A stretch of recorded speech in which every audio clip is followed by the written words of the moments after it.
abakunzi ba televiziyo Impuhwe turabashubuje muraho neza amakuru yanyu.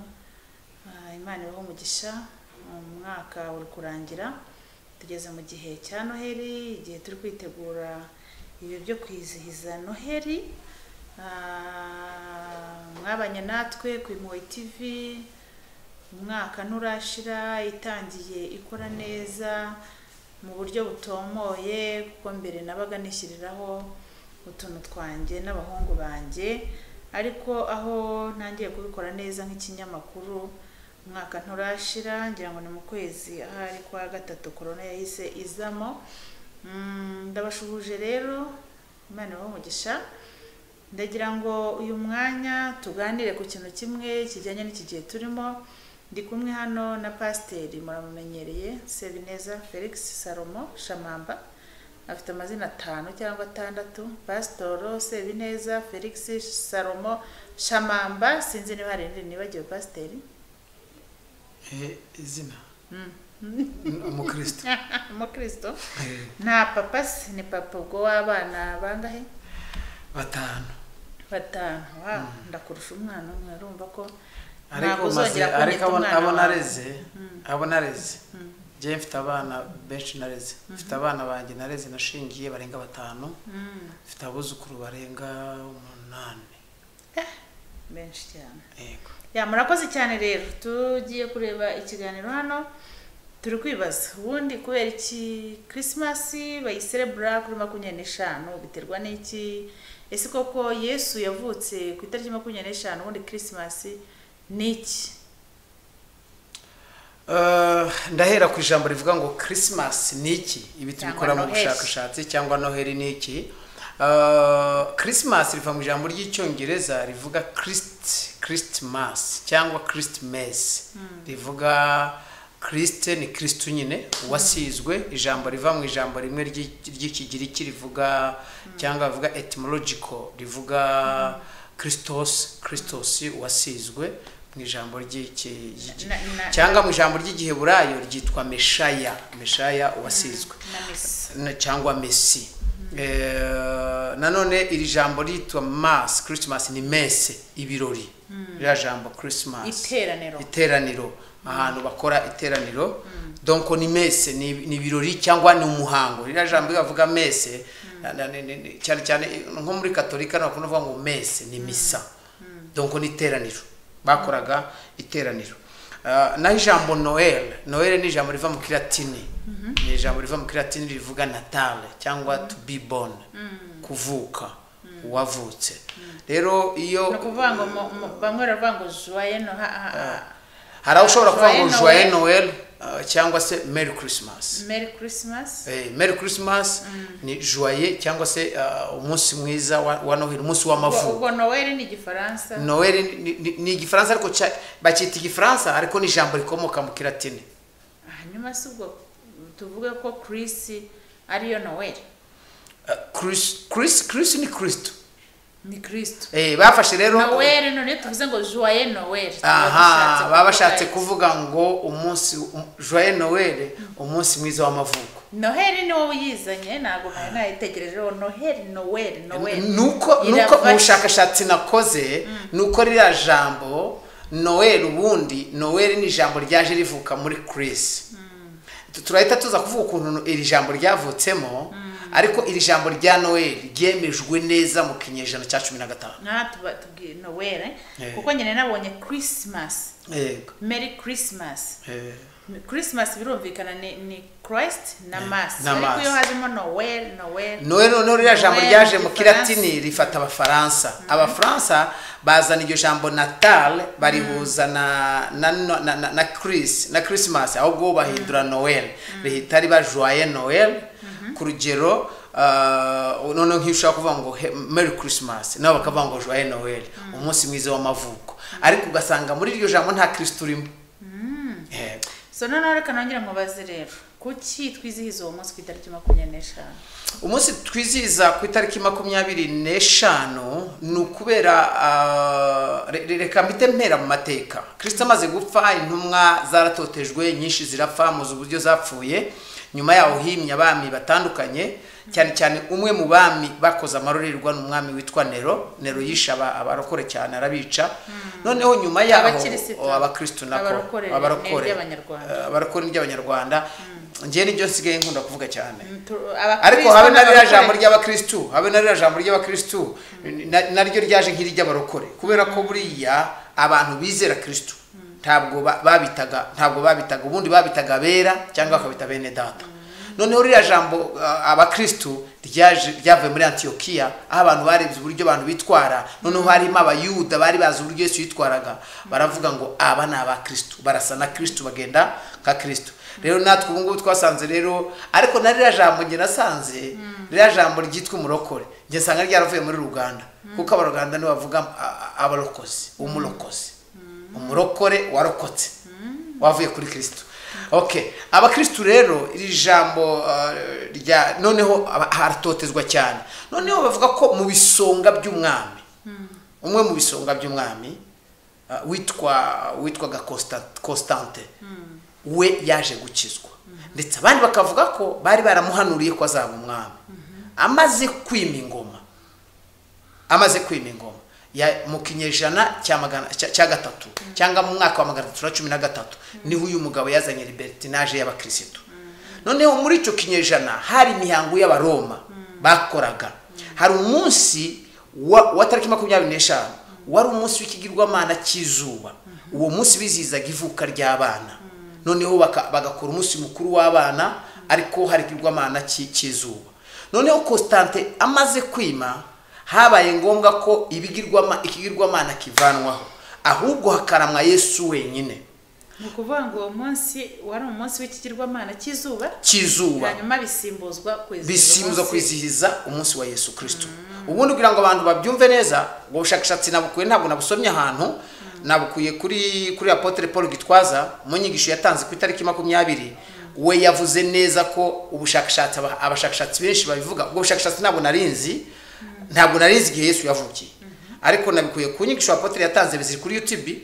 ku itariki 20 i Dallas aho ari muri Amerika yavuze ko bemeza ko Yesu yavutse nyina yamutwite mu kwezi kwa 12 ahubwo kuri iyo tariki aho Yesu nyina yamutwite none avuka ku itariki ya mbere z'ukwezi kwa 10 hano mu byo ndi gusoma hano muri Google baravuga yuko mu mpamvu ahubwo tuyiziza kuri mu kwa 12 ari uko Mariya yabwiwe yuko azabyara ari mu kwa gatatu uruvugo 25 z'ukwa gatatu none se wakwibaza ute noneho bagahita babara amezi akurikiyeho 9 bakabishyira kuri 25 z'ukwa 12 aho babikura he n'ubushakashatsi wasomye aho ngaho kuri ubushakashatsi hano birahari ni igitabo ariko icyo byemezaho ntabwo ukuri ku bintu byose ukuri ko abashakashatsi bose ntabwo Yesu yavuze ku itariki 25 ahubwo iriya tariki ni tariki bafashe ni tariki 25 siho yavutse sibyo ahubwo nuko mbese nanone ikindi buravuga ngo Yesu yapfuye mu kwezi kwa Nisan 14 muri kalendari y'abajuifu noneho rero bakabibara nanone basubira inyuma niba yarapfuye ku myaka 33 bakabari muri ya kalendari y'abayahudi bakabara basubira inyuma bikagenda ko yavutse kuri 25 bakurikije imyaka nyine yapfiriye ko bakongera bakazana n'indi teori yuko nyine Mariya yabwiwe ko azabyara ari mu kwa gatatu ndashaka kugira ngo ubwire mu teologiye twiganye history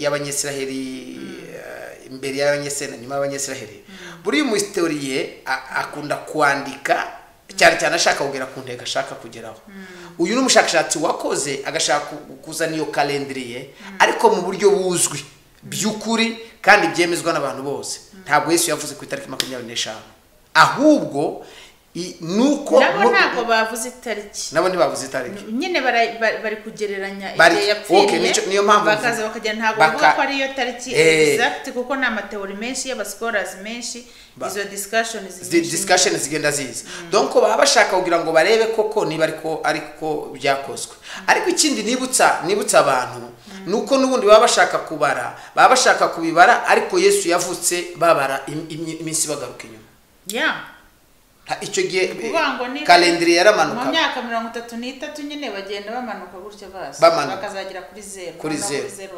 bakabona gutangira. Yesu rero amaze kuvuka batangiye kubara kuri zero.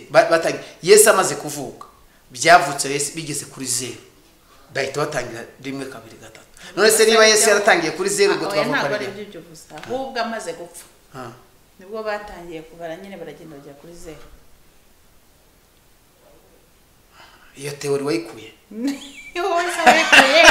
mbisi yawe nyine nawe tumve nyine turi mu mibare kugira ngo dusesengure turebe Yesu tujye mu busesenguzi rega n'ibyo gitwaza uvuga yavuze nabyumvise nta gace gato yavuze ariko nawe ni teori nawe yavuze ko ari teori twese tugendera kuri teori icyo ngira nashatse kuvuga Constante kuri Ramperere Constante ibyo ni je wabivuze jewe Apotre ntigeze avuga Constante ubwo n'ubushakashatsi bwanjye nakoze teori yavuze abashakashatsi gihe bemeza ko yaba yaravutse nka teologie turasobanurira abantu kugira ngo babyumve neza kuko icy'ingenzi ni ugusobanurira ngo se ku itariki 24 tariki ya Yesu Kristo yavutseho oya ntabwo ari tariki Yesu yavutse nshaka Apotre Gitwaza kuko we hari ibyo yavuze kamema urumva hari ibyo yavuze kandi wakomeje ubigarukaho cyane ariko Apotre Gitwaza kucyo ukunda none se ntuzi ko ari umubyeyi wanjye mu mwuka mu bintu byose erega mbere ya byose mbere yuko nigira ku bandi bantu bose ngomba kubanza nkigira kuri Apotre Gitwaza ngomba kubanza nkamwigiraho ikindi nemerera Apotre Gitwaza we afite n'ubushakashatsi bwimbitse muri Israel afite ministeri afite icyicaro ministeri de la parole authentique ifite icyicaro cyayo gikuru ifite n'abakozi bakora muri parole authentique b'abanyesiraheli b'abajuive so gaita wemeza rero ntabwo mbyemeza nawe ntiyabyemeje avuga ko ari abashakashatsi benshi ariko rero kuba Apotre Gitwaza cyane cyane akorana n'abajuive baba bafite ubushakashatsi babwimbitse kuruta ubw'abandi turebe hari ibyo yavuze uyu munsi reka tubyumve ijambo tuganira uyu munsi ni ijambo rivuga ngo umwana wanjye ntonesha turi mu kwezi ko gutoneshwa. Our theme for today is my affectionate or favored son because this is the month of affection. Uku kwezi ko gutoneshwa niko kwezi kwa 12 kwa nyuma tugiye kurangiza mu kwezi 12 turangije ni 11 tuvuyeho. The month of affection is the closing month after the 11 months we just finished. Kandi dusigaranye iminsi 5 imbere yacu abakristo twizihiza Noheli. And we have 5 more days for Christians to celebrate Christmas. To celebrate Noheli kuko ari umuhango. We celebrate Christmas because it's a tradition. Ariko si amavuko ya Yesu. But it is not the birth date of Jesus. No. Ahubwo abahanga basanga ku itariki 25 aricyo gihe Yesu yageze mu nda ya Mariya yavutse mu itariki ya mbere y'ukwezi kwa 10. The scientists determined that Jesus was born on the 1st of October. Muri 30 niyo yabaye conceived nicyo gihe yagiye mu nda ya Mariya muri 25 in 25 bakurikije ordre y'abatanze uko bakoraga mu ihema igihe cya Abiya cya Zakariya amezi 6 hagati ya Yohana umubatizi na Yesu bajya gusanga bigwa mu kwezi kwa 10 aricyo gihe binjira mu minsi mikuru y'ingando kuko Yesu niyo ngando nkuru yaje kubana n'abantu. So when they follow the rotation of the priests ariko kuko ari umuhango ubwo se ngo kuko ari umuhango uva ku kandi yavuze mu butumwa tukavuga ubutumwa bwa Yesu Kristo ntituzareka kwizihiza Christmas kuko hari abandi banyandikiye ngo ariko ngo kuki twizihiza Christmas kandi ntabana babwira tutayizihiza kubera iki reka tuvuge mu butumwa abantu bakiriye Yesu tuzababona ryari kuwa kane ngo tubabwire ubutumwa bamenyereye gusa ku cyumweru ariko iyo Noheli tomze kuwa kane turabuvuga abantu bagakizwa. ubwo no kuvuga ngo Gitwaza kuri wewe ikintu abona arafata Christmas nkaho ari igihe cyo kuvuga ngo ni igihe cyo kwibonera abakristo abwiriza. Ahubwo ni igihe ahubwo cyo kubwiriza ubutumwa bwiza abantu bagakizwa, kuko aba papas mission twahawe, intego yacu, inshingano nguru twahawe niyo kuvuga ubutumwa bwiza abantu bagakizwa. Ubwo niyemera Yesu, niyemera iki? Yesu turamwemera. No kuvuga ngo no kwibonera abakristo akibonera abakristo, hanyuma rero akabwiriza kuri we, ahubwo ni profi yo kugira ngo tubone abandi bakizwa. Muranyumvira ra? Kandi twe tuba turi kwibuka Yesu Kristo, tuba turi kumwibuka nk'igihe yavukiye, amavuko ye, tukamugarura mu buzima. Donc niyo meaning ya Christmas, niyo meaning ya Noheli. No gufata ibyiringiro byacu bya Yesu tukabigarura muri Yesu. Ariko ntago ari igihe tuvuga ngo ni nk'umuhango wo kwibonera, nk'uko yabyise ngo no muhango ngo wo kwibonera abantu, ngo tukababwiriza uko ngo indi minsi ngo nitubabona, ngo kuri Noheli nibwo tubabona. Wenda ushobora gusobanura iryo jambo ngo kuri Noheli niho tubabona, ahubwo we yavuze ngo gusubiramo ibyo yavuze. Nyine nicyo vuga, aravuze ngo uwo munsi tuwizihiza nk'umuhango w'ivuka rya Yesu Kristo. Ntabwo ari undi muhango gusa usanzwe, ariko ntabwo ari wo munsi Kristo koko yavutseho. Ariko kuri twe ni amahirwe kuri twe, kuko uwo munsi abantu benshi baza gusenga, kandi bakaza gusenga badakijijwe. Uwo munsi abantu benshi baza guselebura. Rero kuri twe tuba tubonye amahirwe yo kubwiriza ubutumwa bwiza, abantu bakagira gute? Bagakizwa. Rero warawushigikira ko tutagomba, ahubwo abandi bamwandikiraga bashaka kumubwira ngo kubera iki mwizihiza ikinyoma. Mu yandi magambo nibyo nyine, kubera iki mwizihiza. Kandi hariho n'abapasitoro benshi, abantu benshi, abarimu, abavuga butumwa babwira abantu yuko Yesu yavuze kuri Noheli. Umva bavuga agahagarara kanabyemeza. Kubera ikintu, kubera ko abantu badashakisha, badakora ubushakashatsi. Urumva nk'ibyo uba wakoze ukajya kuri Nuzu ugasoma ibintu bitandukanye by'abantu batandukanye banditse, bagiye bakora ubushakashatsi, ese nicyo gihe yavukiye koko cyangwa se icyo gihe yavukiye, barabigereranya bakareba. Ariko kuri nuko kuri ariya matariki, nuko mu ngoma y'Abaroma bizihizaga ikigirwamana cy'izuba, barangije basanga kandi ari wo munsi Constante amaze gukizwa, bazana noneho imihango y'abana b'Imana. Baravuga ngo umuntu ugomba kuramwa n'umwe gusa ni Yesu Kristo. Rero Yesu, kubera biriya bintu bigaragara nyine by'amatariki yagiye afafana, agenda apfa muri biriya byose, bafata itariki imwe ya Yesu Kristo. Reka nk'urugero, ubu ushobora guhindura itariki y'amavuko. Bafashe itariki imwe y'ikigirwamana, nyine ni Constante wayigizeho kuri cyari igirwamana bizihizaga, bakizihiza ivuka ry'abana babo, ibiki barangiza umuhango munini cyane w'isi yose. None rero niyo mpamvu natwe tuwugenderaho nk'isi yose, tukagendera kuri uwo muhango, tukabigenderaho. Ahubwo twavuga ngo kuki ari ngombwa, kuki bifite agaciro. Hari impamvu buriya Christmas cyangwa Noheli ari ngombwa mu buzima bwacu. Icyambere nuko itwibutsa yuko Yesu ni umwana w'Imana. Jesus, the Son of God, yaje ku isi, aravuka, arapfa, yasuye abantu, yasuwe bariya baragira intama bagiye abungeri bagiye kumukeza, kumushengerera, bajyanye n'amaturo. Ibyo ngibyo ni ibintu bitwibutsa impamvu Yesu tugomba kwizihiza Noheli. Ariko mu by'ukuri abantu babimenye, Noheli ni ikinyoma, ntabwo ariko ari wo munsi Yesu yavutse. Hari n'uhagarara hariya akabwira iryo jambo watuma n'abantu baza kuvuga ngo Noheli ni ikinyoma. Noheli ntabwo ari ikinyoma, ahubwo iriya tariki ntabwo ariyo y'ukuri Yesu yavutseho. Itariki 25 ntabwo nk'uko abantu babivuga, ntabwo ariyo koko Yesu yavutseho exact, kuko igihe yavutse ntabwo bakizi neza ukurikije muri kiriya gihe uko babaraga ibintu. Wena nk'uko ari musobanura, icyo nakongeraho cyane cyane mu bijyanye na Noheli muri biblike, noneho nsomye mu buryo bwa Bibiliya, kiriya kintu Constante yakoze yagikoze mu buryo bw'ukuri. Yesu niwe zuba ry'ukuri. Biravuga ngo izuba ntizongera gucana ngo kuko Yesu azaba ari umucyo. Yesu rero niwo mucyo muzima wari ugomba gusimbura ibindi bigirwamana byose, hakaramwa Yesu wenyine. Kandi biriya no mu isezerano rya kera byari biriho. Mwibuke Eliya bazamuka ku musozi Karumeli, barageze hariya abatambyi baramye ibigirwamana byabo, bashinga igicaniro, bananiwe gutsindwa ntiyigeze yasenye cya gicaniro hahandi yasenye igicaniro aba ariho yubaka igicaniro aramirizaho Imana. Niho umuriro w'Imana wamanutse. Rero gusenya ikigirwamana cy'izuba bakazana anniversaire uwo munsi wa Yesu Kristo ni biblique, ni ikintu cyiza kigomba gutuma ngo Yesu n'ugomba kuramwa ku isi yose. Ahubwo se uwo munsi ni umunsi wo gucelebra cyangwa ahubwo uwo munsi ni umunsi wo gutekereza tukareba gucungurwa kwacu. Yego.